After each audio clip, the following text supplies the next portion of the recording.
जय हिंद बच्चों, DNG academy में आपका स्वागत है। आज हम लोग 11th क्लास का जो चैप्टर फर्स्ट जो हम लोगों ने पढ़ा था उसकी एक्सरसाइज 1.1 स्टार्ट करेंगे, है ना। इसके जो पहले वीडियो में आप लोगों ने उसका बेसिक और कुछ उदाहरण पढ़े। अभी हम लोग स्टार्ट करेंगे क्या, एक्सरसाइज 1.1। तो उसके स्टार्ट करने से पहले हम लोग क्या करते हैं, थोड़ा सा कुछ रिवाइज कर लेते हैं जो लास्ट क्लास में हम लोगों ने पढ़ा था। तो जो एक्सरसाइज जो रहेगी आपको करने में मतलब इजी हो जाएगा। तो देखते हैं कि हमने लास्ट क्लास में पढ़ा क्या था। सबसे पहले हम लोगों ने लास्ट क्लास में पढ़ा था समुच्चय। और समुच्चय होता है सुपरिभाषित वस्तुओं का संग्रह। कोई भी मतलब आप किसी से भी आंसर पूछो कुछ भी, तो वो आंसर करेक्ट वे में और सभी का एक जैसा आंसर आना चाहिए, उसी को हम लोग सुपरिभाषित संग्रह बोलेंगे। बेसम संख्याओं का बोला तो सबका एक जैसा आंसर आना चाहिए। विषम संख्याओं का बोला तो 1 3 5 7 9 मतलब एक जैसा ही जिस सभी लोगों का आंसर एज इट इज आएगा, उसी को हम लोग सुपरिभाषित संग्रह बोलते हैं और वही समुच्चय कहलाता है। ब्रैकेट में लिखा जाता है इसको करली ब्रैकेट में। जैसे हमने करली ब्रैकेट में लिखा तो वो क्या कहलाता है, समुच्चय के रूप में कहलाता है।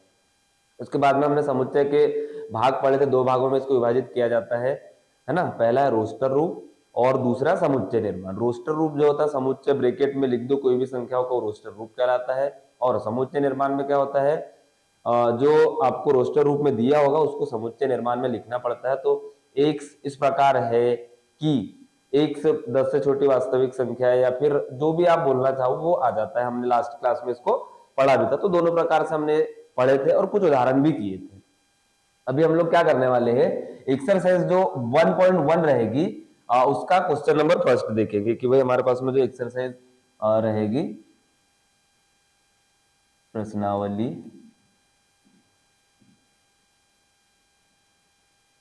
1.1, ठीक। प्रश्नावली जो 1.1 रहेगी हमारे पास में, उसके जो प्रश्न है वो हम लोग देखते हैं। जितने भी हम लोगों से हो जाए आज की इस क्लास में उतने हम लोग इसको देखेंगे। देखिए पहला आपके पास में प्रश्नावली 1.1 में है, निम्नलिखित में से कौन से समुच्चय है अपने उत्तर का औचित्य दीजिए। मतलब आपके पास में 8-10 प्रश्न रहेंगे, उसमें से आपको बताना है कि समुच्चय है या नहीं है। समुच्चय के बारे में आप लोग जानते हो सुपरिभाषित संग्रह कहलाता है।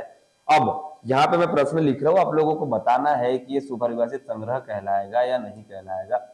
पहला है हमारे पास में, देख लेते पहला क्वेश्चन क्या है, ठीक। पहला क्वेश्चन, पहले क्वेश्चन में बोला है जे अक्षर से प्रारंभ होने वाले वर्ष के सभी महीनों का संग्रह। जे अक्षर से प्रारंभ होने वाले, देखिए अब इसमें आपको पहले तो यह बताना है कि समुच्चय है या नहीं। जे अक्षर से प्रारंभ होने वाले वर्ष के सभी महीने, टोटल हमारे पास में सिर्फ और सिर्फ 12 महीने हैं। तो उसमें से जे अक्षर वाले जो महीने रहेंगे वो हमारे पास में एक संग्रह बन जाएगा, एक समुच्चय के रूप में हम उसको लिख देंगे। तो वो इसको हम लोग क्या बोलेंगे, यह समुच्चय है। क्यों? क्योंकि सुपरिभाषित संग्रह है। जे अक्षर से प्रारंभ होने वाले जून आ जाएगा, जनवरी आ जाएगा, जुलाई आ जाएगा, ये जे अक्षर से प्रारंभ होने वाले, इसको ब्रैकेट में लिख दोगे तो आपको इसका आंसर मिल जाएगा, ठीक। तो ये रहेगा हमारे पास में, है ना। दूसरा भी हम लोग देखते हैं कि दूसरे में क्या बोला है। दूसरा, भारत के 10 सबसे अधिक प्रतिभाशाली लेखकों का संग्रह। मतलब भारत के आपको जो है 10 जो सबसे अधिक प्रतिभाशाली लेखक है उनके नाम बताना है। 10 सबसे प्रतिभाशाली लेखक। अब ये सुपरिभाषित संग्रह है या नहीं, पहले तो ये चेक करना पड़ेगा। उसके बाद में फिर हम लोग बोलेंगे कि भाई ये समुच्चय है या नहीं। तो देखिए, ये देखा जाए तो पहली चीज तो ये कि भाई सुपरिभाषित संग्रह नहीं है और ना ही हम इसको समुच्चय में लिख सकते, क्योंकि पहली चीज तो ये है कि भाई दुनिया में बहुत सारे आप लोगों को जो है शक्तिशाली या प्रतिभाशाली आपको लेखक मिलेंगे, और आप डिफरेंट डिफरेंट टाइप से मतलब अलग अलग लोगों से इसका आंसर पूछोगे तो आपको सभी लोग अलग अलग आंसर देंगे। भाई सबका व्यू अपना अपना अलग अलग ही आएगा, क्योंकि हर किसी के लिए मतलब हर किसी का नजरिया भी एक जैसा नहीं होता, हर कोई एक जैसा सोचता भी नहीं है। तो किसी को कोई लेखक पसंद आएगा, किसी और कोई लेखक पसंद आएगा। तो हम कुछ लोगों को बिठालते और सबसे अपना अपना व्यू लेते, तो सब लोग अलग अलग लेखकों के नाम आपको बताएंगे, तो सुपरिभाषित संग्रह तो कहलाएगा नहीं है, तो ये समुच्चय भी नहीं होगा फिर, ठीक। तीसरा, विश्व के सर्वश्रेष्ठ 11 बल्लेबाजों का संग्रह। विश्व के सर्वश्रेष्ठ 11 बल्लेबाज आपको बताना है, तो ये भी सुपरिभाषित संग्रह नहीं कहलाएगा। उसके पीछे का रीजन ये है कि भाई सर्वश्रेष्ठ 11 बल्लेबाज तो है ही नहीं हमारे पास में। भाई कोई भी कभी सर्वश्रेष्ठ पूरा तो नहीं होता है ना। कोई कभी फॉर्म में चल रहा है, कोई कभी चलेगा, तो बदलते रहते हैं। तो सर्वश्रेष्ठ 11 बल्लेबाजों के बारे में हम अपना व्यू नहीं दे सकते हैं, या किसी से भी आप पूछोगे तो सभी लोग अलग अलग व्यू देंगे। आप अपना अपना, तो ये भी सुपरिभाषित संग्रह नहीं कहलाएगा। इसके बाद में अगला है आपकी कक्षा के सभी बालकों का संग्रह। आपकी कक्षा है, आप स्कूल जाते हो, आपकी क्लास में इतने बालक है, उसका संग्रह। तो आप किसी भी उस क्लास के बच्चों से लिखने का बोलेंगे, सब बता देंगे बच्चे कि हमारे क्लास में इतने बालक बैठे हैं, क्योंकि ये सुपरिभाषित संग्रह है। जो एक बच्चा बताएगा, दूसरा तीसरा आप सभी से पूछोगे तो वही बच्चों के नाम बताएंगे, क्योंकि लिमिटेड बच्चे हैं क्लास में और सबको उनके बारे में जानकारी है, तो ये सुपरिभाषित संग्रह कहलाएगा। फिर उसके बाद में पांचवा, 100 से कम सभी प्राकृत संख्याओं का संग्रह। 100 से कम सभी प्राकृत संख्या है, प्राकृत संख्या 1 से स्टार्ट होगी, 100 से कम मतलब 99 तक। आप किसी से भी पूछोगे तो आपको परफेक्ट ही आंसर मिलेगा, 1 से लेके कहां तक, 99 तक। ये भी हमारे पास में सुपरिभाषित संग्रह कहलाएगा, इसको हम लोग समुच्चय बोलेंगे। अगला है फिर हमारे पास में लेखक प्रेमचंद द्वारा लिखित उपन्यासों का संग्रह। ये भी एक सुपरिभाषित संग्रह है, क्योंकि भाई लेखक जो प्रेमचंद है उन्होंने बहुत सारी तो नहीं लिखी है, मतलब उपन्यास कुछ है, तो उसके नाम हम ढूंढ सकते हैं या हम बता सकते हैं, तो ये भी एक सुपरिभाषित संग्रह कहलाएगा और इसको हम लोग समुच्चय भी बोलेंगे। अगला, सभी समपूर्णांकों का संग्रह।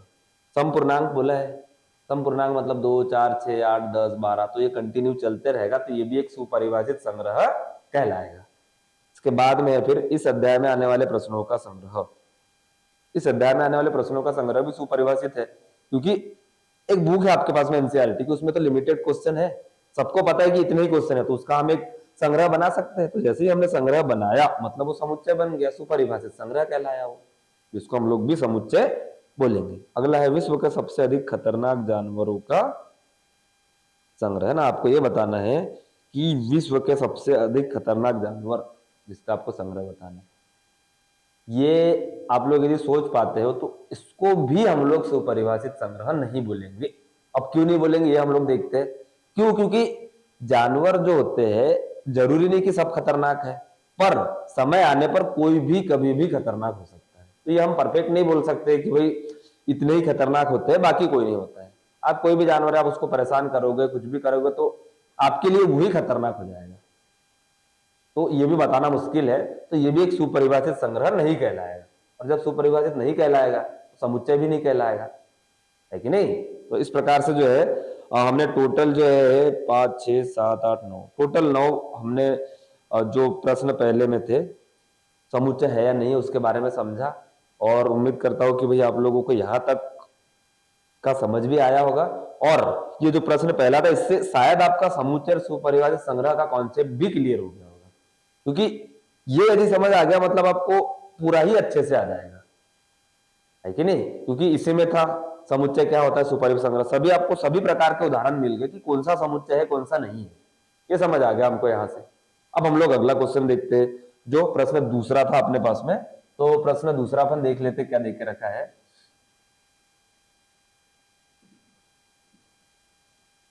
ठीक, ये देख लेते अपन प्रश्न दूसरे में। आपके पास में एक समुच्चय देके रखा है ए देके रखा है हमारे पास में, कहां से कहां तक है, 1, 2, 3, 4, 5, 6, 1, 2, 3 देके रखा है, 4, 5 और 6, ये हमारे पास एक समुच्चय देके रखा है प्रश्न दूसरे में। अब इसमें क्या बोला है हमको, मतलब अलग अलग क्वेश्चन देके रखे इसमें। हम देखते पहले पहला क्वेश्चन क्या है, ये प्रश्न है।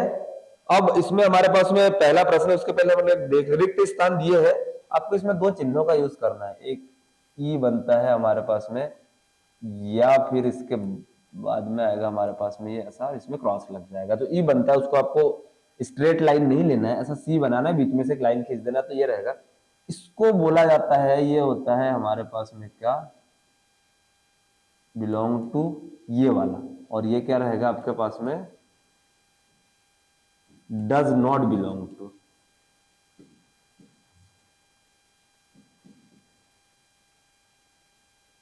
ये दोनों रहेंगे। ठीक, ये आपको बताना है कि ये बिलोंग करता है या नहीं करता है। प्रश्न जैसे भी आएगा आपको समझ आ जाएगा, इसको बोला जाता है बिलोंग करेगा और ये बिलोंग नहीं करेगा, belongs to, does not belong to.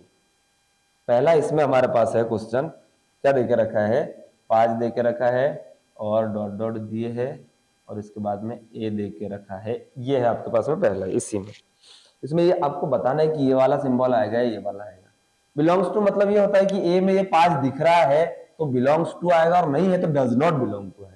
बस इतना ही आपको बताना है। तो हमको इसमें 5 दिख रहा है तो यहाँ पे हमारे पास में हम क्या लगा देंगे, ये बिलोंग्स टू वाला लगा देंगे। ठीक, दूसरा हम लोग देख लेते हैं कि दूसरा क्वेश्चन क्या है।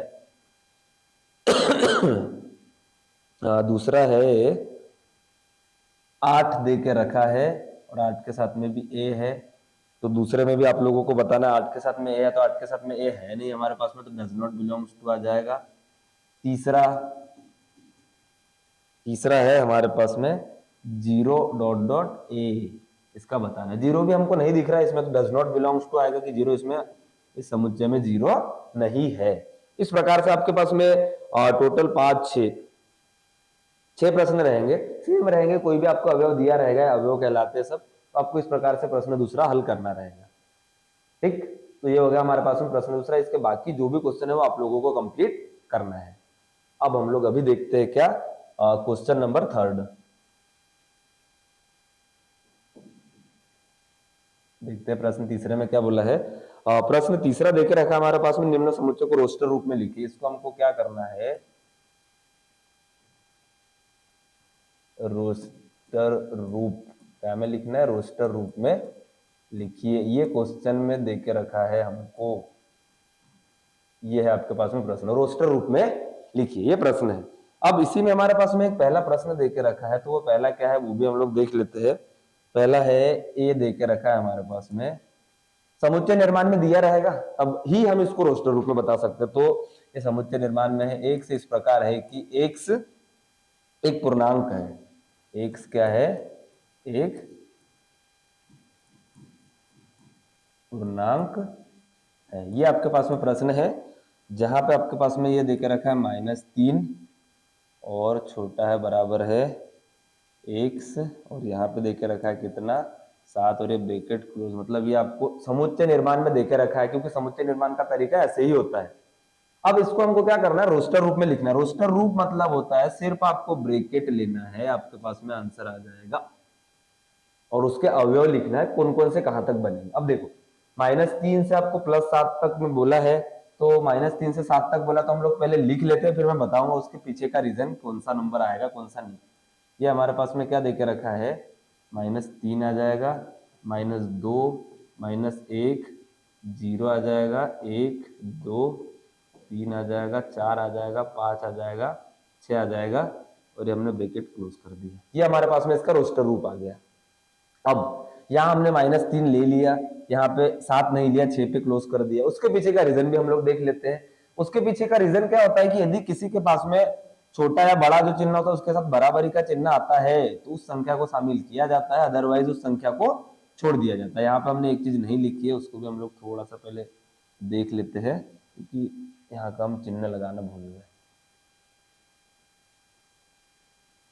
देखिए क्या आएगा हमारे पास में, यहाँ पे ये रहेगा अपने पास में 7 दे के रखा था ये ऐसा, क्योंकि यहाँ पे हमने ब्रैकेट के साथ में वो चिन्ह नहीं लगाया था। अब देखिए इसके साथ बराबरी का चिन्ह नहीं है, x का मान छोटा है 7 से, और 7 नहीं लेना है, क्यों, क्योंकि बराबर का चिन्ह नहीं है, खुला अंतराल कहलाता है, ये बंद होता है, इसीलिए इसको इस प्रकार जहां पे भी छोटा है बड़ा बराबर है, बड़ा है बराबर है, तो उस संख्या को शामिल किया जाता है। जहां पे सिर्फ बड़े और छोटे का कोई चिन्ह हो तो उस संख्या को उसमें शामिल नहीं किया जाता, ये आपको विशेष ध्यान रखना है। तो ये पहले का आपके पास में क्या हो गया, और रोस्टर रूप हो गया। दूसरा भी हम लोग देख लेते हैं, इसी में देखते हैं दूसरा क्या है। तो दूसरा हमारे पास में है x, ये अपने रोस्टर रूप में यहाँ पे देके रखा है, क्या है, b का मान है आपके पास में। ठीक, b देख लेते हैं हम लोग। b में ये बोला है आपको कि x सजदेट x संख्या 6 से कम प्राकृत संख्या है। क्या है, संख्या 6 से कम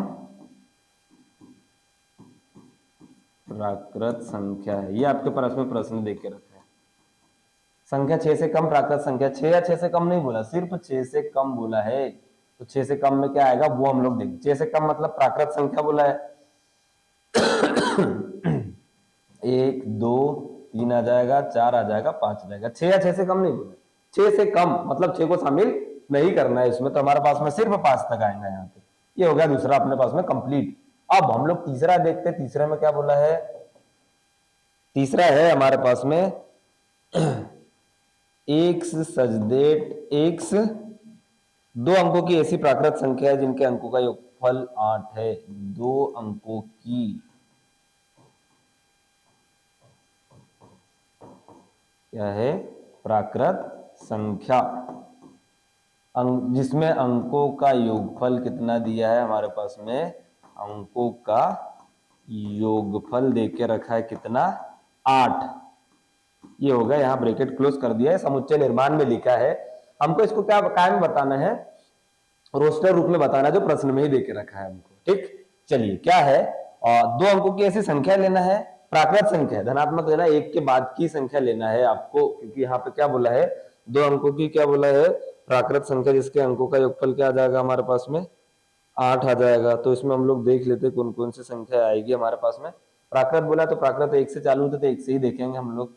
ये वाला जो था हमारे पास में, एक तीसरा था सी बराबरी से, तो हम लोग इसको सी बराबरी से ले लेते हैं, ब्रैकेट ले लिया। अब 1 से चालू करेंगे तो 1 के साथ में ऐसी कौन सी संख्या आएंगी जिसके अंकों का योगफल 8 होता है, तो 1 के साथ में 7 आएगा, ये एक पेयर बन जाएगा आपके पास में। 2 के साथ में क्या आएगा, 6 आ जाएगा। 3 के साथ में क्या आ जाएगा, 5 आ जाएगा। 4 के साथ में क्या आ जाएगा हमारे पास में, 4 आ जाएगा। और फिर क्या आ जाएगा, 5 के साथ में आ जाएगा 3, 6 के साथ में आ जाएगा क्या, 4, और 6 के साथ में 4 आएगा। फिर आएगा हमारे पास में 6 हो गया, 7 के साथ में आ जाएगा क्या, ये हो गया 1 2 3 4 5 6, 7 के साथ में है ना, और ये हो जाएगा 7 6 5 4 3। यहाँ पे जो है हमारे पास में ये संख्या नहीं आएगी। देखिए क्या आएगा हमारे पास में यहाँ पे, 5 6 के साथ में आ जाएगा कितना, 2 आ जाएगा, और 7 के साथ में कितना आ जाएगा, 1 आ जाएगा। ठीक, ये आपके पास में यहाँ ब्रैकेट हम लोग क्लोज कर देंगे इसको, है ना। आप इतनी संख्या बता सकते हो कि जिनके अंकों का योगफल क्या होता है, 8 होता है। ये सीरीज आप वैसे भी आपको समझ आ जाएगा, पहले 1 2 3 4 5 6 7, ये घटते क्रम में 7 6 5 4 3 2 1 हो गए। इनको सबको 7 और 1 8, 6 और 2 8, 5 3 8, 4 और 4 8, 5 3 8, 6 और 2 8, 7 और 1 8। आगे हमारे पास में ऐसी दो, मतलब हमने दो दो के पेयर ले लिए, ऐसी 2 अंकों की प्राकृत संख्याएं जिनके अंकों का योगफल क्या हो, 8 हो, तो ये हमने संख्या ले ली है ना। ठीक, और एक चीज और है, यहाँ पे आपको इसके बीच में जो है कॉमा नहीं लगाना है, क्योंकि एक साथ संख्या बोली है हमको। ठीक, तो यहाँ पे ये नहीं लगेगा। ठीक है, इसका आपको ध्यान रखना है, वो अपन ने लगा लिया, उसका यूज कर लिया है, बट उसका जो है आप लोग स्ट्रिक्टली ध्यान रखना है कि यहाँ पे ये नहीं आएगा। क्यों नहीं आएगा, क्योंकि हमको संख्या 2 अंकों की संख्या बोला तो कॉमा नहीं लगेगा उसमें, 17 26 35 44 53 62 71, ये हमारे पास में संख्याएं बनेगी इसकी। तो ये हो गया हमारे पास में प्रश्न तीसरे का तीसरा भी कंप्लीट। अब इसके बाद में जो है हम लोग अगला देखते हैं, तो अगला भी हम लोग जो है अगले पेज पे ले लेते हैं। ठीक, ये जो है यहाँ से इसको हम लोग हटा लेते हैं और अगला देखेंगे ताकि यहाँ पे आ जाए। ये हो गया हमारे पास में, ठीक, तीसरा हो गया था हमारा, ये हम लोग ले लेते हैं कौन सा, तीसरे के बाद में आ जाएगा हमारे पास में चौथा। तो चौथा भी हम लोग देख लेते हैं, चौथे में बोला क्या है, तीसरे का चौथा, डी एक सजदट एक से एक अभाज्य संख्या, जो संख्या 60 की भाजक है। क्या है, एक से सजदट एक से अभाज्य संख्या है। क्या है, अभाज्य संख्या है जो 60 की भाजक है। क्या बोला है, जो 60 की भाजक है। ये आपके पास में समुच्चय निर्माण में देके रखा है। इससे आपको बताना है कि ऐसी कौन कौन सी संख्या आएंगी जो 60 की क्या है, भाजक देके रखी है। मतलब आपको पूरे इसके जो है मान मतलब बताना है। अभाज्य संख्या बोला है तो 60 की भाजक मतलब अभाज्य संख्या कौन कौन सी है जो 60 में, मतलब हम टेबल पढ़ेंगे तो 60 के इसमें आएगी। तो हम इसका क्या कर लेते हैं, गुणनखंड निकाल लेते हैं। तो गुणनखंड में फिर हम लोग इसको देख लेंगे क्या होता है 60 का। ये हो जाएगा 60, 2 से जाएगा 30 बार में, 2 से जाएगा 15 बार में, 3 से जाएगा 5 बार में, 5 से 3 बार में। ये हमारे पास में आ गया 2 2 3 5। अब इसका हम लोग देख लेते हैं क्या आ जाएगा रोस्टर रूप। तो रोस्टर रूप जो है 2 2 3 5 आया यहीं पे, ये आ जाएगा हमारे पास में क्या, इसको एक साइड ले लेते हैं। ठीक, रोस्टर रूप में, रोस्टर रूप में क्या आ जाएगा, 2, 3 और 5। अभाज्य संख्या बोला था, कोई भी अवयव को एक बार ही लिखा जाता है, रिपीट नहीं करते यहाँ पे, तो हमारे पास में क्या आ जाएगा, 2, 3, 5, ये हो गए 60 के भाजक, और इसी को हम लोग रोस्टर रूप में लिख दिया। इस प्रकार से जो हमारे पास में ये मतलब ये वाला भी कंप्लीट हो गया। अब अगला भी हम लोग देखते हैं क्या आएगा, इसके बाद का है हमारे पास में 5th नंबर का, तो 5th भी देख लेते हैं, इसमें क्या रहेगा 5th नंबर का, 3rd का 5th। ट्रिग्नोमेट्री शब्द के सभी अक्षरों का समुच्चय आपके पास में देके रखा है, TRIGONOMETRY,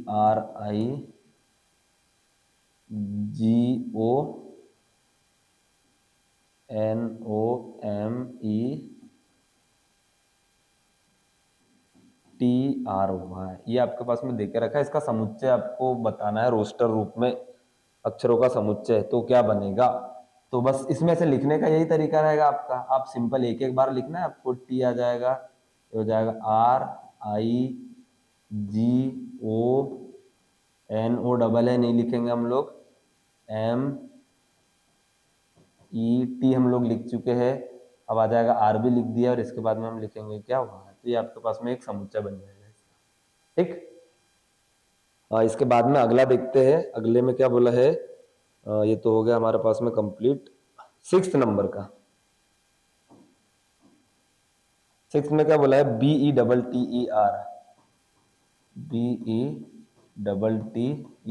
ये आपके पास में देके रखा है, इसमें आपको रोस्टर रूप लिखना है, तो ये क्या हो जाएगा, BET, फिर आ जाएगा आर। हम रिपीट तो करते नहीं है, तो ये आपके पास में ये भी आ जाएगा। तो इसी प्रकार से जो हम लोगों ने प्रश्न तीसरे के सारे प्रश्न कंप्लीट कर लिए, है ना।